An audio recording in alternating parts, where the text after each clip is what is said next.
back to the Western Cape. This is where we are this week, this province getting attention.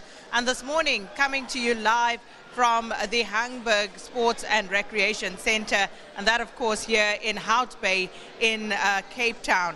And it's about 20 kilometers south of the Cape Town CBD. Well, as one of the panelists put it, this particular setting provides a perfect microcosm of some of the problems that are going on nationwide and need to be rectified. But we have been joined by a representative from the Congress of the People, that's COPE. And Mr. Kasim, welcome. If you can just give us 1 minute of your story and what it is that you would like to represent to the electorate this morning. Thank you very much, Sakina. You see, the most important document in South Africa is the Constitution. This is the supreme law of the land. The Bill of Rights has 30 sections, and those 30 sections guarantee what the government should provide to the people of South Africa. The beauty about the Constitution is this. Everything that is in the Constitution is something that you can access because you can take the government to court. Nothing that is in this Constitution can be denied to the people. So if you want adequate housing, if you want jobs, if you want better education, if you want better health, whatever, the 30 provisions in the Constitution are what you should be fighting for, because this is what can be guaranteed to the people of South Africa. But let me also say this. South Africa at the moment is technically bankrupt. It has to borrow 6 billion rands a week, 5 billion of which goes to paying interest alone. There is no money. The revenue services has collapsed. It has to be resuscitated. Eskom is down, PRASA is down. All of these state institutions are in trouble. Now, COPE says if we go back to the Constitution, this is what came as a gift from Nelson Mandela. This is the legacy for South Africa. If we want our children, our grandchildren to prosper, we have to go back to the Constitution, because everything, all the other promises are fake promises. The promises in the Constitution are the only genuine promises, because these promises, you, every single one of you, you can challenge in the High Court. And therefore, we say, let's go back to the Constitution. That is the roadmap that we have. All right. Constitution. Nelson Mandela gave us this Constitution. The ANC, when it was good, gave us this Constitution. Well, thank the you, ANC must return to the Constitution. That is what we say. Thank you. Is for the Constitution, so that the rights of the people are guaranteed. Mr. Kasim, your time is up. All right, let's get into the issues.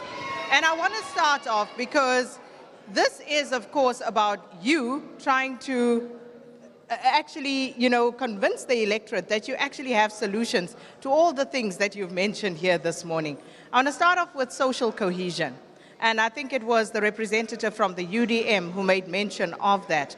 Now, social cohesion, because we hear and we see every day the scourge of apartheid still hanging over many parts of this country. And you mentioned the situation here in Hout Bay, where you spoke about the disparity and the disunity that exists between the communities of Hamburg and Imizamo Yetu. We've seen this in Mitchell's Plain and Sikalo, for example, and the list goes on and on. But with regard to social cohesion, what have the two parties that have had opportunity to govern this province done about that? Let me start with the DA.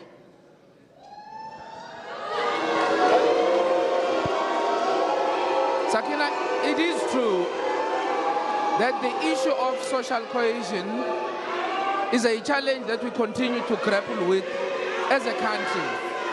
And I think part of what we are starting to do in the Western Cape is to make sure that we plan developments in spaces that will now integrate our communities.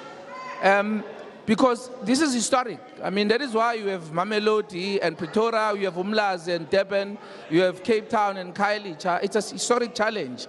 But what we need to do as a country to deal with this is that we need to attract investment by governing well and make sure that we have enough resources to be able to bridge the gap between those who have and those who have not.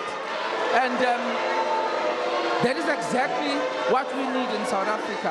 And in terms of bridging that divide in the Western Cape, we have certainly shown, because if you look at what we are doing here in Imizamo Yethu, for example, we already acquired a number of pieces of land in affluent areas that we are busy developing to integrate the community of Imizamo Yethu and Greater Hout Bay. And that is beginning to address the issue of the disparities that we are talking about. So, well, already we are on our way as Democratic Alliance to deal with the challenge. Well, the argument is that you are simply paying lip service to this particular ideal, because the people in parts of the Western Cape are still complaining about a gentrification process that is taking place. The people in the Western Cape are saying that you are pushing them out of more affluent places because you artificially raise the rates and taxes in those areas, knowing full well that pensioners who have lived in those areas cannot afford to pay those. You look at what's happening in Woodstock, you look at what's happening in the Boerkaap, and they are saying this is an artificially created situation to continue the gentrification project in Cape Town. Well, here's what happened, because we need to contextualize this.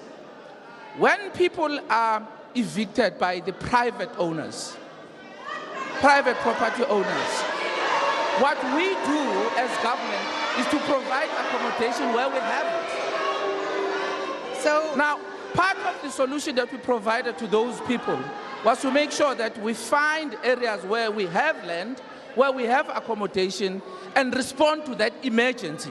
Respectfully, Mr. Matikizela, it so happened that Sakina, I'm not talking about private owners pushing people out. I'm talking about the city of Cape Town raising rates and taxes to levels that make it unaffordable for people to live where they have lived for many decades. Well, the issue of City of Cape Town raising rates and taxes, again, we must correct that. The city has an indigent policy that protects the poor when it comes to rates and taxes.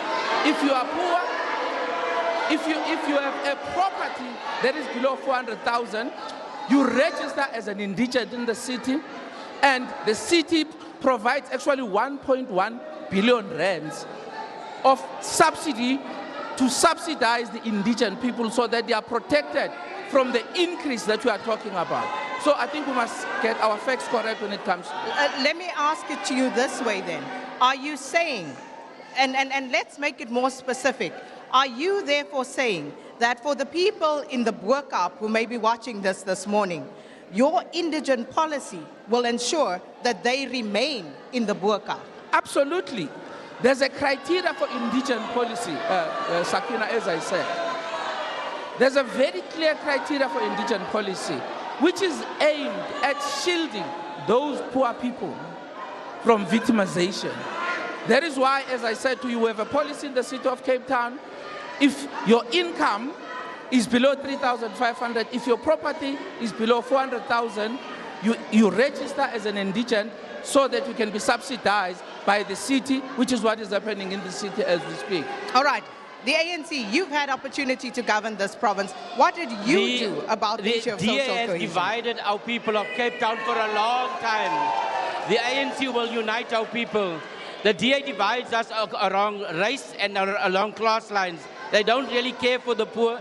There's a lot of gentrification, there's farm evictions, and as the ANC, we will bring our people together. The ANC has a strong policy of non-racialism. The ANC will ensure that our people come together. The ANC celebrates our diversity. The ANC will end racism here in Cape Town. The ANC is the only party that brings our people together. When we were in government, we created a home and a place for all our people. Thank you. Ms. Haldane. I just want to appeal to the audience. I want to appeal to the audience if we can just give each other a hearing, because the acoustics in the space is not great. So if we can just please give each other an opportunity to be heard. All right, you were talking about what you will do. I was asking about what you had done when you had the opportunity to make a difference. When we were in government in 2009, we had a policy called A Home for All. We created a policy to ensure that our people in the spatial apartheid policy, when we were in government, we ensured that we created non-racial policies for allocation to housing, especially amongst the poor. We created a non-racial policy where we created cultural diversity. We celebrated our difference. We ended racism. We fought discrimination based on sexual and cultural diversity. The ANC is the only party that celebrates our diversity. We bring people together. That was our policy. It remains our policy. In the Western Cape It may be a policy, but you did not eliminate racism, because no, racism is still rife in Cape Town, across South Africa. Racism is worse now under DA because they perpetuate white privilege, they perpetuate spatial segregation. Our people, if you are poor, they move to the far ends. The evictions on farms are still happening.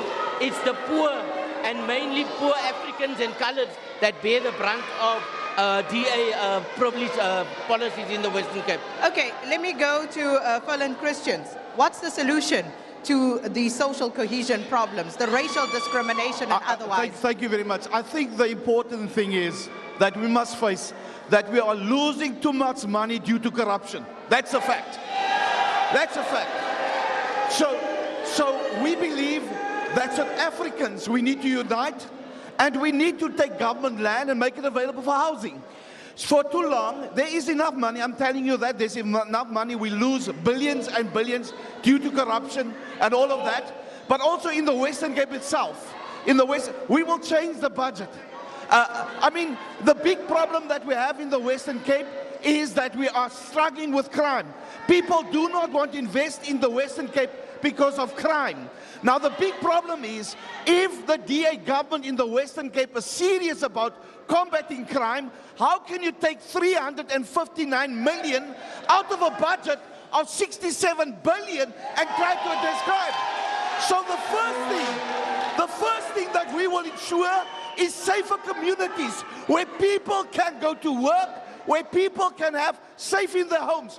So the ACDP knows that there's enough budget, there's enough money. If money is not stolen, you have capable, trustworthy, God-fearing leaders to make a difference that's here to serve. We will serve the people of Cape Town. We will serve the people of South Africa. Mr. Christian. The ANC and the DA's time is up. Mr. It's our time. It's our time. Mr. Christian. It's Mr. our Christian, time. So there must be a political will to bring about change and to reunite and reconcile communities. Mr. Christians, you say that for that to happen, you need South Africans to unite. And my question to you was about a community and a nation that is not united. What are you going to do about that? The important thing, like I said, people after 25 years of ANC government, after 10 years in the Western of DA government, there's no change. There's no tangible change. I visited, we go in communities. So what we must do is the first thing, like I said, people is not safe. When I visited Bonteheuwel the other day, listen, when I visited Bonteheuwel the other day, people cannot even go to work because of shooting. So the first important thing when you speak to the people on the ground is crime. So, Mr. Christians, I was not asking about the crime question as yet. Does that mean that you don't have a solution to social cohesion and how we move forward on that? Of course, I said we have a 7-plan action for South Africa. Social cohesion is important. Like I said, the important thing is there is enough government land to build houses for our people. We must integrate our people. The ACDP, we don't look at color, we look at people, because we are there to serve the people. So we must look at people. This indigent grant is not helping our people. If you talk to the people in Boerkamp, Hoedstad and Salt River, their rates are so high. and they got houses suddenly with a big valuation. They cannot afford to stay in the homes. So that doesn't help. So what we need to do is we need to look at areas, get people jobs, get safer communities, get people to integrate. We must get people in. Social media is going to work with integration. All right. And so there you heard at least some of the views. We'll come back and we'll hear more. But of course, it's one thing to pay lip service to the problems. It's quite another to actually be able to come up with a solution and implement it effectively. And we'll hear more views from the other parties when we come back.